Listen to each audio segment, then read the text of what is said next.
Good morning, good afternoon, good evening, whatever time it is that you are tuning in. This is Unapologetically Me, featuring me. No special guest, just me. How are you guys doing today? I know you've been waiting a long time for part 3. I really want to be able to tell you that I have answers for you within this video, but to be completely transparent, you're probably only going to have more questions. But at least we're bringing all of this to the surface so people can do their own digging. Maybe at some point we'll figure out what really went on here. This is part 3 of the 3-part series, so probably be done after this, only because I feel like I'm running around in circles at this point, only finding more questions than answers. But in this video, we're going to be looking into possible why and how theories. Why Nicola and how did it happen? Where did it happen? I first want to talk about Thornton Cleveley's, what it is, because it was brought up at the beginning of this investigation as a possible place that she had ties to. And when I first heard Thornton Cleveley's, I thought it was an establishment. I thought it might have been a bar, a restaurant, but Thornton Cleveley's, which many of you already know, is a town. It's an area. It's a conurbation consisting of the village of Thornton and the town of Cleveley. And these two settlements constitute a part of the Blackpool urban area. The police said that Nicola had ties to Thornton Cleveley's. What were those ties? Was it a person? Was it people? Was it an establishment? Why would police and family throw that out to the public? And moreover, why would they throw it out to the public with no explanation? Like, whereabouts in Thornton Cleveley's does she have ties? This area is very close to Fleetwood, which is another area that the police extended their search to. And we were told that this is because they believed that Nicola's body may have been washed out to sea. But they were also searching on land in those areas as well. So I zeroed in on Thornton Cleveley's, thinking, is it possible that they believe she left with someone and was staying in Thornton Cleveley's? They might find her there, that it was a possibility. So I did finally find a connection.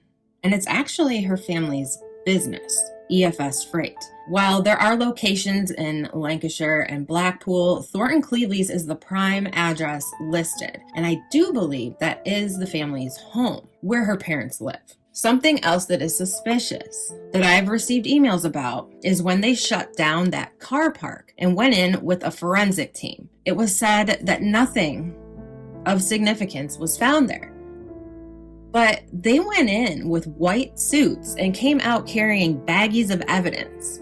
And the location of this car park was in Thornton Cleveley's. Thornton, to be more specific. This car park was Skipple Creek Car Park, located in Thornton. The date was Friday, February 3rd, 1 week after Nicola disappeared. It's in the area around the River Wire roundabout, on the A585, which is the main road between the coast and the motorway network. I find it a bit interesting because back in the mid to late 1800s, this area was considered to be where people would go for illicit trades and smuggling of alcohol. So it's got a history. Here's the area that was searched by police.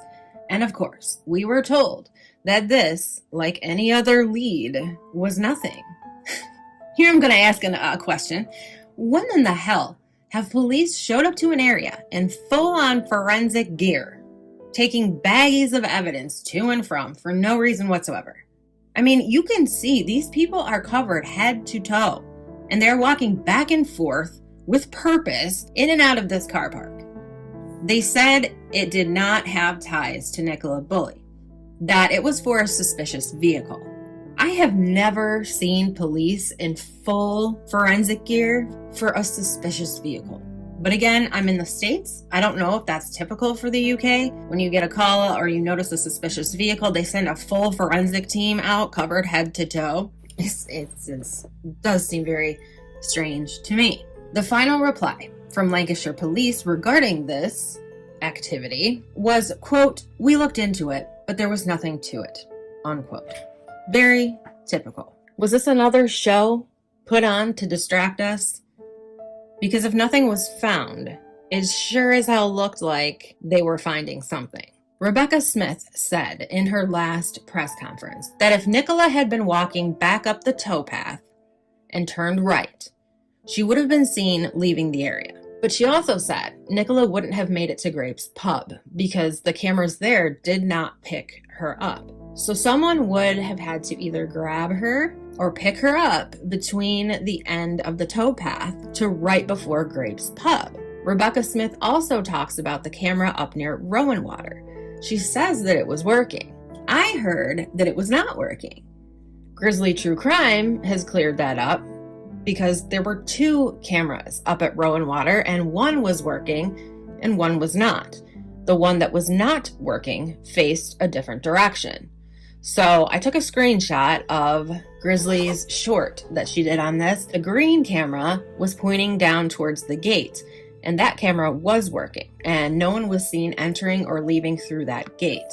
The red camera was pointing over the fence into the field, and that camera was not working. In my opinion, that seems awfully convenient. We have the main camera that would watch her walking around that was not working. And the only one that was working, allegedly, is the one that pointed at the gate. And that's how they know that Nicola did not go into the Rowan Water area. I don't believe it. I don't know. I don't believe anything at this point. I'm going to talk about something that someone emailed me about, and I'm just going to ask that you bear with me because we spoke about Jason Rothwell in the last video and his psychic gifts that led him to Nicola's body. Well, a couple people actually emailed me about a man named Peter Vincent, who is a dowser. And if you don't know what that is, it's using dowsing rods. I know skeptics are not going to be open to this, but I did want to mention it because this man's been doing it for many, many years. He believes to have found a connection with the Rowan Water area. And if you've been with me for a while or you've gone back and watched some of my prior videos on Nicola Bulley, you'll see that I have always pointed to that Rowan Water area as being where she actually disappeared. According to Peter Vincent, Nicola Bulley passed away on February 2nd. He believed, according to these past time codes, she was still alive between January 27th and February 2nd, but after the 2nd, he no longer feels she was alive. She was throwing codes as deceased. Now, I know, bear with me, because I don't know what I believe either when it comes to this, but he seems very convincing. He kind of goes off on these tangents and it's hard to follow, but if you're interested, I'll put the link in the description for the videos that I watched. But he said the location where he picked up on this is a home located in the Rowan Water neighborhood, and that he also picked up on the presence of chloroform being in that home. He then followed this code down to Tristyn. So the code was showing her alive in the Rowan Water neighborhood, and after February 2nd, that code was showing as deceased and moving down to Tristyn. Who would live in the Rowan Water area that has the connection to Nicola? Well, I don't know for a fact, but it has been suggested that there is a property in the Rowan Water neighborhood that is linked to Emma White. I know I've been saying from the start, I do not believe that Paul or Emma have any direct involvement in the disappearance or death of Nicola, but I have been asked to objectively look at some of these things. So I am. Rebecca Smith made a point to say that the camera up on Rowan Water was working, and she wasn't lying when she said that, but she was lying by omission when she left out the fact that there were actually 2 cameras there and the main one was not working. I have always been suspicious of that area because that's where we were told she was last seen. But being that I don't really believe that there was an eyewitness that actually saw her, my focus then moved to the beginning area of the towpath where there was no CCTV camera at all. Rebecca Smith also admitted during that same press conference that had Nicola walked down the towpath on her way out and turned right, we wouldn't have seen it. But she also said that had she turned right, Nicola did not make it to the Grapes pub. So why wasn't that area looked at immediately? Now, we can't go back in time, can we? So we're going to have to move on from all this, why the police didn't do more searching, put up crime tape, cordon off areas. We can't go back. Let's just move on. I know we don't have CCTV coverage of that area, that she would have left the towpath. But being that that's the only way in and out that Nicola takes, that also means we don't have any footage of her entering the towpath. So when I say we don't know for a fact that she was ever there in the fields, that's exactly what I mean. We have no visual proof that Nicola even entered the area, let alone left it. The Grapes pub never picked her up either. Well, where are the cameras located on the Grapes pub? I went to Google Earth Street View of the area to get a visual of the path at that area and the pathway to Grapes pub. This is what I found it to look like, and this is the commentary as I was looking. So once you turn right, all right, you've now left the footpath. There's no coverage here. So you could walk this way. You would walk past all of this. Someone could have been parked right there.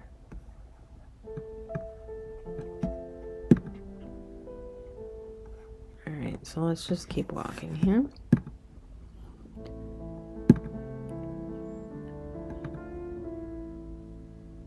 This is the Grapes pub right here.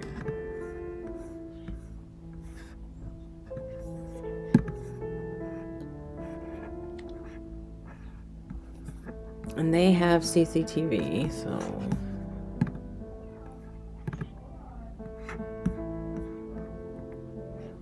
I don't know where their CCTV would be.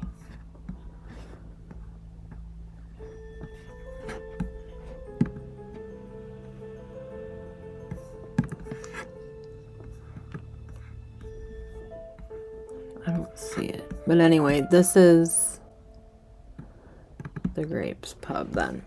So, oh, it's not letting me.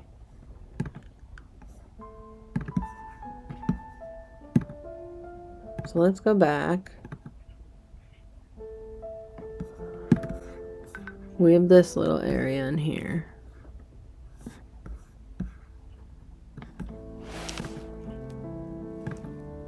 And then now we're back here. What do you think about the area?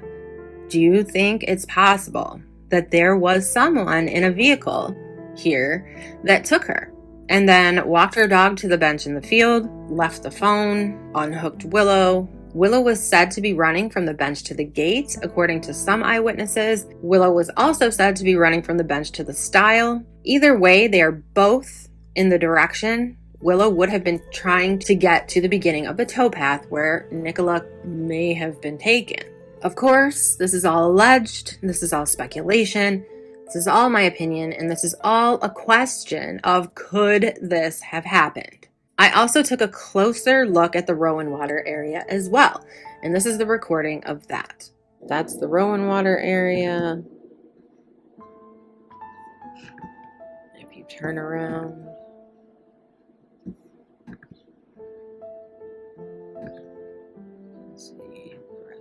field and the path. So this is the area where she was allegedly last seen talking to people. So now let's go closer. So we can see the Rowan Water neighborhood.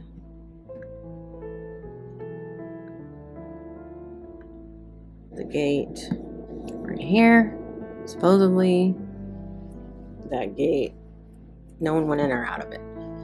But I mean, you could go through there if you wanted, right?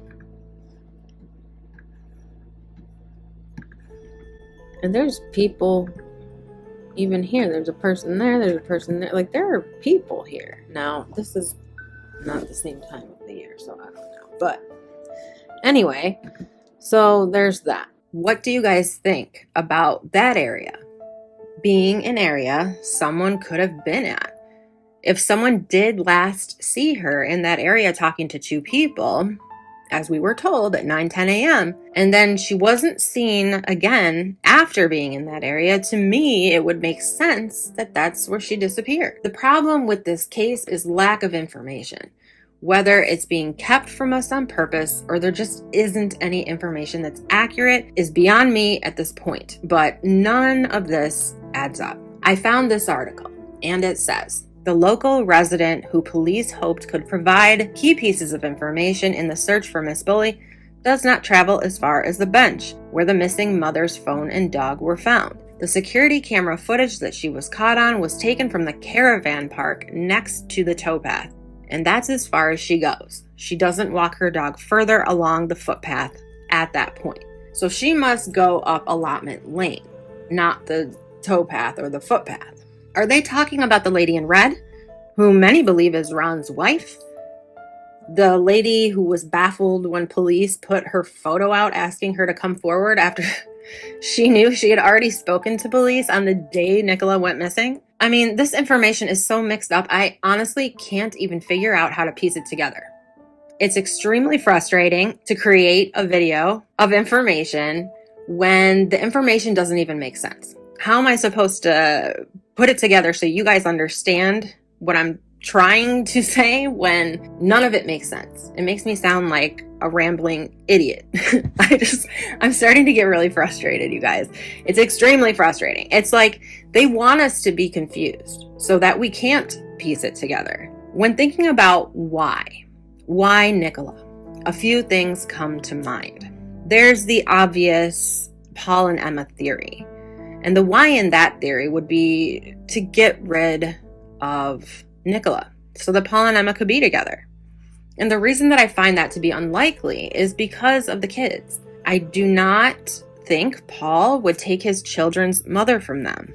And there are other reasons too, but I'm not going to go into them because I just don't believe that theory. I don't believe in it at all, and I never have. I would like to dig more into it. I told someone in a comment, they asked me to objectively look, and I would like to do that when I'm done with this series. So we'll see. But at the same time, my mind is just spinning at this point, and I feel like I need a break to clear my head because I feel like I'm not even making sense. I hope that I am, but I feel like I'm not. I feel like I'm going crazy. Another theory is the one I talked about in a video, that maybe she was looking for medicinal marijuana to help with her symptoms that she was having, and she ended up talking to the wrong people that were involved in other things. And for whatever reason, maybe she built up a relationship with this person lied to her, this person took advantage of her. I don't know.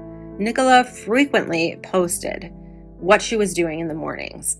Many mornings, she posted pictures of herself or Willow on her walk, saying that this is how she started every morning and that it always helped her begin her day in a great way. The only problem with this is anyone who followed her on social media knew exactly where she would be. So if anyone wanted to abduct her, they knew exactly where to find her, and they would be able to plan accordingly. The fact that she posted this so openly lets me know that she was not in fear of anything happening to her. So if she were being stalked by someone, she wouldn't have known it. She wouldn't have sensed that she would be in danger. I mean, people post their locations all the time, not thinking twice about it. Like, I'm at this restaurant, I'm here, or next week I'm going to be there. Hit me up, But everybody knew where she was every weekday morning, with the exception of the days that Paul would do that routine instead. Another theory would be debts. Something that I noticed when looking into Paul's businesses is that the business where Nicola was also named was the business that was underwater. I noticed that the accounts for that business were overdue as of March of 2022, and the next date of review would be a year later in March of 2023. All debts were to be paid by March of 2023, or the business would be shut down. In February of 2023, the business received a notice for a compulsory strike-off, and this meant that unless Paul and Nicola could show cause as to why this debt couldn't be paid off, or the debt was paid off, the business would be struck from the register and dissolved, not less than 2 months from the date of July 2nd, 2023. In March of 2023, that compulsory strike-off had been suspended, meaning cause was shown. That or the debt was paid off. And basically, the striking was suspended. What was that cause that was shown in March? Now, it said suspended, which leads me to believe that it was not fully paid off. But Nicola, being one of the business owners, had just passed away. And I mean, the death of one of the owners is definitely a good reason to let someone off the hook for a debt, or at least buy that co-owner more time to pay it off, therefore suspending the strike-off for the time being. February 2nd is when the first GoFundMe was set up by Emma. Now, Emma White went and did this without the family's permission. So she ended up taking that down and saying that she was going to refund the money, but there was a lot of weirdness going on with that particular GoFundMe. It started out as a very high number, and then it worked its way down until eventually she just deleted it altogether. Not sure what went on there, but she did apologize because she said that she did not check with the family first. February 21st is when Paul's friend Andy set up the second GoFundMe. And that's the one that allegedly was for the family. And this was set up after her body was found. I'll just let you guys chew on that as a possibility. That's what I have found so far, and that is all public record. We also have the parents' business that almost looks like it doesn't exist. Like the website was made up on a whim, and while this is a freight service, the standard industrial classification code of this business is 74909. Other professional, scientific, and technical activities not elsewhere classified. So not freight or transport. There's no marketing footprint that I can find for this business, like at all. And at the bottom of the website, it says Royal Haulage, but the actual name is Road Haulage Association. It says Royal Haulage Association, not Road Haulage. So misprint. I mean, after all these years, you don't fix it. This business was started in 2001. It moved around a bit. 2014, I believe, was the last time it moved. Might have been 2016. There's also no operator's license, and they're not members of the British International Freight Association. It just really makes me question what this business really was. Was it a front organization? If it were, God only knows whether or not this business played a part in Nicola's disappearance. If this were the case, it could be a reason that they cannot disclose what really happened. And to me, it would make sense as to why everything's so hush-hush and all the distractions that we've seen to keep people from discovering what's really going on have taken place. Every time I begin researching for a video, I am so hopeful that I will find some answers, but I always end up with more questions. This is never ending with this case. There are several hypotheses that are possible here, but without any hard facts or evidence, we just go around in circles, and we can go around in circles forever. Will the inquest solve this? I don't know. I hope so. I don't know. Okay, you guys, I hate to say it, but I don't think I'm going to get much farther when it comes to this case. I'm just going to be running around in circles. After the inquest, we'll at least know something. We'll at least know the narrative they want us to believe. Maybe it will be the truth, maybe not. But until then, I think I'm going to move on for a few weeks. Maybe revisit this here and there. I don't know what else to do, because I find that no matter what I look into, I'm not finding enough. I don't know enough. It's all speculation, and there comes a point where usually I feel like I have a good idea of what happened and I can make it make sense for you guys, but I can't do that with this case. I just can't. Every time I think I can, I can't. So we'll see. Please comment below what you think about everything within this video. I'm still looking at emails. I'm still going through things, but like I said, my head has just been spinning. I feel like I can't even think clearly. I have a lot going on at home right now too, so it's been taking up a lot of time. I feel like I'm not getting you the information as quickly as I need to be, and maybe that's just me. Maybe you guys aren't bothered by that, but for me, I feel like I'm like a perfectionist, you know, like I gotta get, I'm not telling them soon enough. I'm not getting this information out soon enough. And it's like, where are we going? The inquest isn't until June, you know, calm down. But I just can't. This case has really consumed my life, and I need a little bit of a break from it. So for my own mental health, I'm going to be taking a little break from this case and going into another one. I'm not sure exactly which one. I do have a list just to kind of clear my head on this one. Just step away from it, go into a new, another case, bring some awareness. And thank you guys so much for listening. I will see you on the next one. Have a great weekend. Enjoy your day. It's starting to get nice out for a lot of us that have the 4 seasons. Spring is finally here, and I'm just loving it. I'm loving the sun. I'm loving seeing the flowers bloom. For a long winter, it's really making me feel a lot better about things. So I will talk to you guys later. I don't know why I have such a hard time saying goodbye. It's like when you're on the phone, like when you were in middle school or high school and you're talking to your crush or whatever, and you don't want to say goodbye. Like, you hang up first. No, you hang up first. Well, I have to hang up first. You guys can't get rid of me until I shut up. I mean, I guess you could hang up first. You could just click out of there. Okay, I'm done. Catch you guys on the next one.